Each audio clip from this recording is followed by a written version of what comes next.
good news can often get overlooked or buried by the negative in our everyday lives. So let's change that. I'm Adrianna. And I'm Wyatt. We're just two ordinary people without any special qualifications or anything, trying to navigate life. We invite you to join us as we share wholesome stories, news articles of hope, and ideas about how we can all make the world just a little bit brighter. We are Uplifting Positive Stories.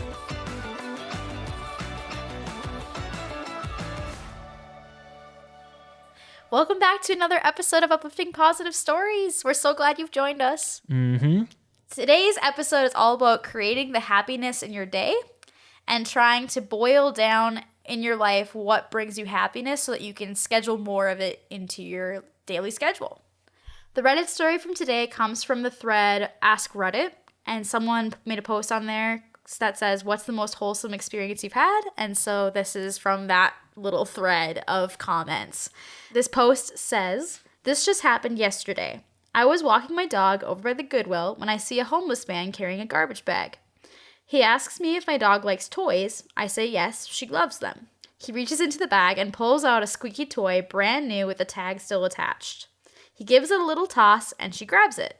He watches her bring it back to me and fetch a few times before saying, this made my day. I apologize for not being able to offer him any money as I don't carry it on my dog walks, but he didn't care. Watching a happy doggy made his day. I hope I run into him again when I have a few dollars on me. Well, that's cute.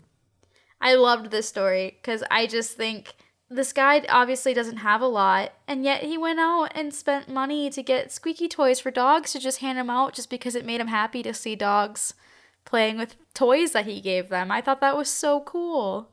It just shows that the little things can sometimes make your day the most. And if you can boil down to what is it that brings me the most joy, sometimes it's little things like watching a dog be happy or things like that you might not register on a day-to-day that, oh, wow, I didn't realize how much that really lightens my day when this thing happens. Like for some people, it's taking the extra 15 minutes to go for a walk or taking some time to draw a little bit, or whatever it is. Sometimes it's such little things that we just don't do because we don't schedule the time for it because our lives end up becoming busy or things take over that time that we would be doing that, whether it be I need to go work out or I need to bring the kids to soccer practice or whatever. And so we don't schedule any time for that little piece of joy that just lifts our spirits a little bit. And so being able to take that time back and make an intentional choice to fit that into your schedule, that little nugget of joy, whatever it is, I think is such a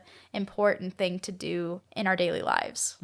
Yeah, time you choose to spend on your own happiness is not wasted time. I feel like we feel that way a lot sometimes. I know you felt that a lot, especially during college and, when you're taking a full course load and a full-time job and you're like having to balance all these things. You don't really have a lot of time to just kind of relax and breathe, but like that's equally as important to all the other school work and everything else, Yeah, 100%. And it's interesting. For me, I know that when I was in college, like you said, and I was working a lot, I was gone pretty much all day long until really late at night working multiple jobs and going to school. And one thing that my mom said to me that really hit me, and I've kind of carried this forward even to now, is you got to schedule that time for yourself because the world ain't going to schedule it for you. If you don't make that intentional time in your schedule to just watch a show that brings you a lot of joy, or just take that time to recharge. If you don't make that time, no one's going to really make that for you. And so it's very important that you make sure that you're putting yourself first to some degree in your life, because if you're running on an empty battery, that's going to catch up with you eventually. And it doesn't have to be a lot. I know that it's really hard for a lot of people with the busy schedules to do that. It's hard to make that conscious choice because there's so much that's demanding attention, especially with social media and stuff like that. It's funny how we don't realize how in demand we are at all times. When we're talking about boiling down what brings you happiness too, what I mean by that is finding the central theme among the things that bring you happiness and trying to make more instances of that in your life. For example, let's just say you notice that when you go for a walk, that you notice that you feel a little bit better afterwards. Or you notice that when I go outside on my back deck and like listen to the birds, I feel so much happier. Maybe your thing is nature. So maybe then that would be something, a sign to you that you need to schedule more time to maybe go on a hike. Or maybe if you have kids, maybe that's your sign that maybe I need to do more outdoor activities with my kids. Maybe I need to go more outside and maybe take them to a new park or something, because I notice that when I'm outside, I feel a little bit happier. So trying to work that more into your schedule in a way that works for you. Some people it's reading. And being able to say, hey, okay, before bed, I tend to scroll through Facebook for 20 minutes or whatever before I go to bed, or I look through TikTok reels or whatever. And instead of doing that, I'm going to read a book for 15 minutes because I notice that when I do that, it makes me happier. And trying to intentionally schedule that time. And on a grander scale, maybe take a day a month where you're like, this is my day.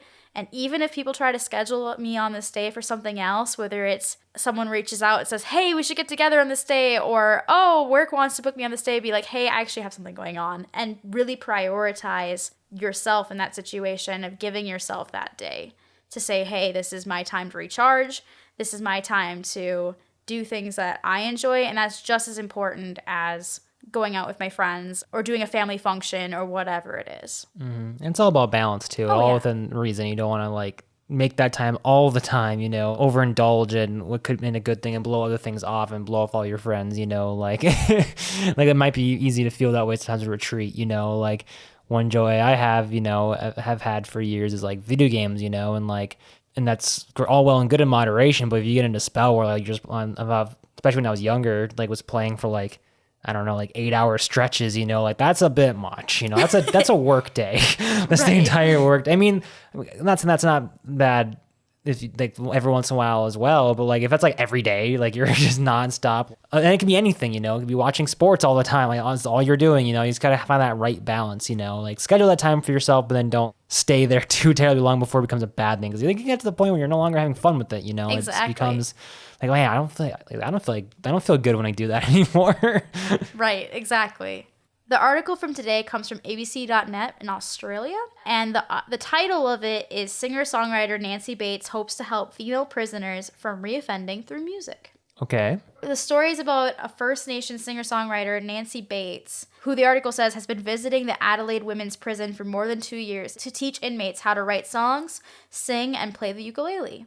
And apparently this has had a really profound impact on a lot of the women there, including one woman that they interviewed named Fabienne Burchell, who was a part of this program that was put on and who has since been released from prison. And in an interview in the article, she says, "It was life-changing. I just thought I'd be able to learn an instrument, but it really made me think about the future and what that may hold. I never thought that what I had to say was worth hearing." It's a really sad thing to say. The way you have to say is not worth hearing. That's sad. It's Right. not true. But I think that this is such a cool program that is being put on. It's giving them a creative outlet. It's giving them, like she said, a voice. And their hope is that by giving them a program like this, that might help them to not get into the same pattern that they were in before, and hopefully make it so that they don't end up reoffending and ending up back there. But yeah, it seems like it's had a pretty profound impact on these women that have been a part of it. I thought that was such an interesting story. Mm-hmm. I feel like that ties into one of our earlier episodes where it's using your talents to give back in unique ways. I think that was episode 2 of the podcast. There's different ways to give back. That doesn't necessarily have to be monetarily. In this case, like she's giving her musical talents to help other people find if they have musical talents, if that's something that they want to pursue and stuff, and then find the joy in that and like, turn their life around. That's pretty cool. And there's so many awesome, usually community programs out there where you can try a new skill or try a new hobby that maybe you've never thought about before, and just see if it's something you're interested in. Because I feel like a lot of times we stick to our comfort zones, and sometimes by pushing ourselves to try new things and step out of what we usually would tend to gravitate towards, maybe you'll find something that really brings you a lot of joy. Which brings me to my last Reddit story. I'm kind of doing things in a little different order We're going today. back to Reddit now. Yeah. And this one's from a thread called Happy. on Reddit, which is a super fun thread. Simple, like it. Yes, it's simple. And I love it because there's a few stories on there, but it's mostly images, videos of just things that brought people happiness that they thought was worth sharing on the thread, which I think is really cool. Mm-hmm. The story is titled, I'm trying a new hobby and my husband is giving me a lot of courage. The story says, lately I've been into collage, thanks to the algorithm making me watch videos of scrapbooking and journaling. I've never been good with handmade stuff, and I'm very conscious of it because I've never been excellent with that type of stuff. But those videos are really nice to watch, and I keep thinking I want to do it too. As soon as I told my husband that I wanted to try it, he lent me his account for buying the materials, even though we're on a tight budget. I had surgery recently because of a broken bone in my left hand. He never said, you can't do it, you aren't good at those things, you only do it because of the videos or other stupid things I thought when I decided to tell him I wanted to try it. He even said it was nice because I could do it as rehab for my hand. It's been a week since then, and he's following our orders and even helping me do my first collages because there's some things I still can't do with my hand. I was afraid that as I finished my first one, he would notice I'm terrible at it, and maybe he would be mad for spending that money. But quite the contrary. He said it looked good and encouraged me to keep going. He's not only acknowledging my desire to try a new hobby as valid, but also he's given me courage to challenge myself in things I always felt unsuited for. I'm really thankful for him. Well, that's nice. I feel like that definitely fits the Reddit thread of happy. That just brings a smile to your face, you know? The television story version of this would be the husband not being supportive at all and like rubbing it in their face and like just being a complete resistor of it, but to be a complete enabler of what seems like an inherently positive thing. And even if like, you know, tying it back to our most recent episode about failure, it's okay to fail. Like maybe even if it was terrible, like that's still like you got to start somewhere. Like especially if you're like a recovering hand, that's all the more reason to like, okay, if you fail, it's fine. You know, like you most things, like unless you're just naturally gifted at it, like you're not gonna be good at first. You know, you gotta give it a try. You know, if it brings you joy, so what if you're bad at it? Right, that's what I was just gonna say too. It's even all more power to you if you are good at it as well. You know, and that ups the joy ante a little bit. But you know, it's funny. I hear a lot about how there's a lot of pressure on society to monetize hobbies in terms of like you got to get good at this so that maybe you could make money off it or you could enter a contest or things like that. There's a lot of pressure in society on that you shouldn't be pursuing a hobby unless your plan is to become a pro at it. But really, at the end of the day, why do you need to be a pro at a hobby? It's a hobby, you know? It's okay to do things and not have them be great. It's okay to find joy in painting if your art skills are that of a 5-year-old. You know, it's okay. And it's also okay if you do want to make that your profession, you know, at some point, you know, like, but it doesn't have to be. Yeah, if it brings you joy, who cares if you're good at it? Who cares if someone's going to look at it and say, oh, okay, you obviously are not, that's not your forte. Who cares? It's a hobby. There's like a meme out there that I see a lot. It's like from a scene from Jurassic Park where it's like this informant guy with like this guy who's trying to be a secret agent, and he's like, oh, don't blow my cover. He's like, hey, this guy's an agent over here, but like the caption is like, hey, this guy's trying something the first time, and like he's like really bad at it, like he's awful. See, and then it's just nobody cares. Exactly. Nobody cares. Exactly. No one cares. It's all about what brings you happiness, and just being good at something doesn't equate to being happy. So if you're doing something and you enjoy it and you feel like it's a healthy thing to do, just do it.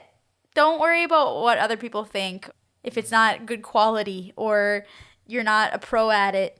And some like Wyatt was saying, the more you work at it, the better you're going to get. So just enjoy it. So I think that's a fun place to end the podcast for today. I will, as always, link the Reddit threads referenced today, the happy thread, as well as the most wholesome experience you've had with a stranger thread. If you have a story that you would like us to share or a news article that you think was really profound in some way in a positive light, feel free to send them to us at upliftingpositivestories@gmail.com, or you can join our Facebook group and post it on there anonymously, and we might end up sharing it on a future podcast episode.